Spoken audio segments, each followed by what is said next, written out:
Hello, good morning. Alright, so lately, as hindi na talaga ako nag-upload masyado sa channel na to, kasi sabi ko nga okay na marami nang natulungan yung channel. But then again,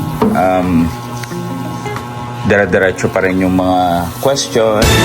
Some are good questions, some are common questions na nakakatulong pa rin naman sa mga entrepreneurs. Right now, may problema ang Pilipinas. Actually, lalo ang mga small and medium enterprise katulad natin. Taas ng gas, taas ng raw materials, taas ng basta lahat mataas, pati BIR nagtaas. So, na-realize ko na maybe meron pa ako mga may i-share dito sa channel, especially tulad nito.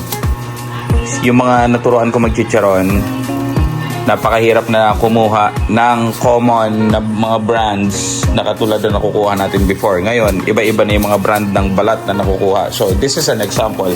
Boy, paabot nga nung karton, yung ano lang, yung may tatak lang. So, ito, makikita nyo, ganda pa rin naman ng quality. Actually, maganda nga kasi ang kapal eh. Ang laman, oh. As in, malaman. Laman talaga. Ayan, ganyan yung quality. So, ang brand nito is Dagra. Kaya lang, antayin ko si Boss Buboy kasi nagtitilad siya eh. Pinastop ko lang ngayon para mapakita to sa inyo. Kahit yung mga kasama namin na nagnegosyo, nagsipag-saraduhan yung mga restaurant nila. Due to the factor siguro na talagang sticker, yan, okay na yan. So yung box niya is plain. Hindi katulad ng litera, plain white. Hindi rin siya naka-fix na 20 kilos. So ito ang brand niya, Dagra Meat. Yan, Belgium. So usually naman Europe naman talaga nanggagaling. So ganito yung itsura niya.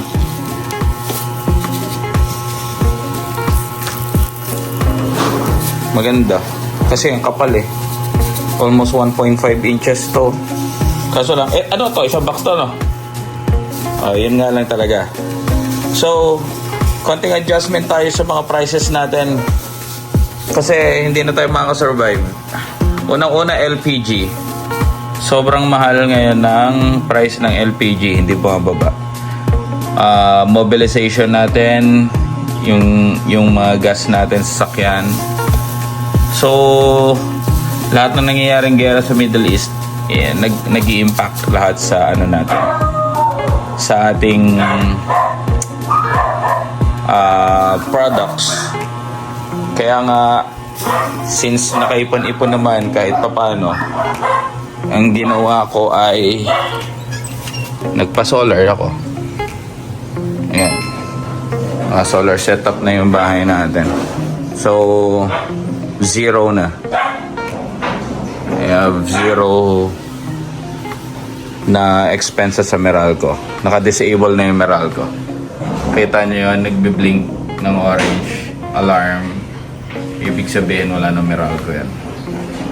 So, 2 battery na yung nilagay ko para sure na hindi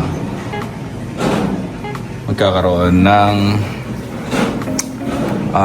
pagkukulang. And then,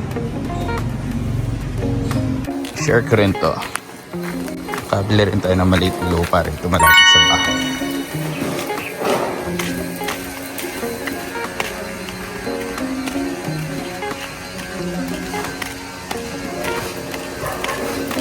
Bilis ng bakod nila, oh.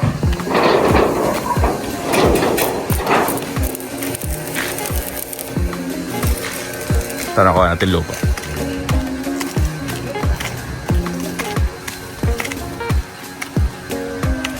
Yan, from dito hanggang doon.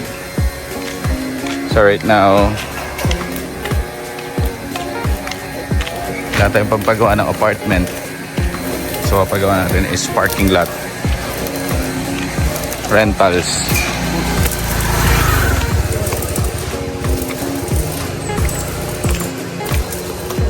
This is 1, 2, 3.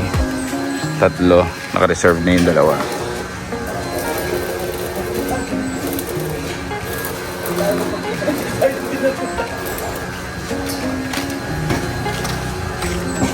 Nad, saan ka maglalagay ng brace? Sa ilalim. Ilalim yan? Pag ganyan, no? Okay. Ayan, ganun.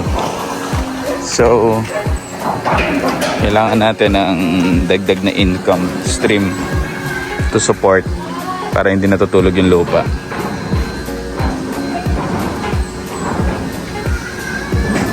Ngayon, yero, second hand lang yan, no? Pinipinturahan lang. Pinipinturahan ko lang.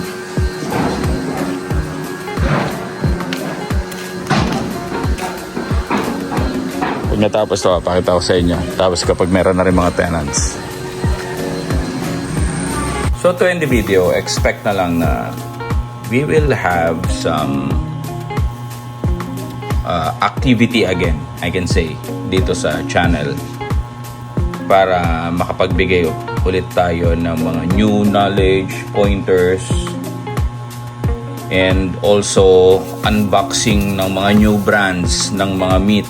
Ang daming bagong mga brands ngayon na ngayon ko lang din na-encounter. Nung nakaraan meron pa akong nagamit na parang iba yung itsura ng boxes nito. Pero sana nga na-share ko sa inyo kasi ang pangit nung nalabasan ng chicharon. Kaya medyo may mga na-reject. And if you do have questions, sumasagot naman ako kasi lang hindi immediate. Pero just keep it coming. Sasagutin natin yan. Ano? What else? Basta every time na meron ako may encounter na bagong brand, i-video ko to unbox it para makita nyo, para hindi nyo na kailangan mag-explore or mag-take chances kung okay ba yung brand na yon. So ito, katulad nito, take note nyo na agad to. If you are in chicharon business, na umpisahan na backfat chicharon, actually maraming nag-stop kasi yung supplies karamihan ng backfat, especially yung litera na dati natin ginagamit, na parang ang sabi nasa Cebu daw. Ayun ang sabi. So yung mga Cebuano yan, mga ano natin, since tayo nasa Luzon, swerte yung mga nasa Cebu. Kaso lang, the price, parang ayaw na rin bumaba ng price nito. So, ang bili natin before dito is 112, 114, 120, 125. Pinakamataas na 130 ngayon, pinakamababa na 160. Last time, nung December, umabot siya ng 190 to 200. So, masakit. Kailangan nyo magtaas ng presyo. Yun lang yung tanging way natin. Wala namang iba na way, kundi i-compensate din natin kung ano yung ginagastos natin sa raw materials. Okay? See you in the next vlog.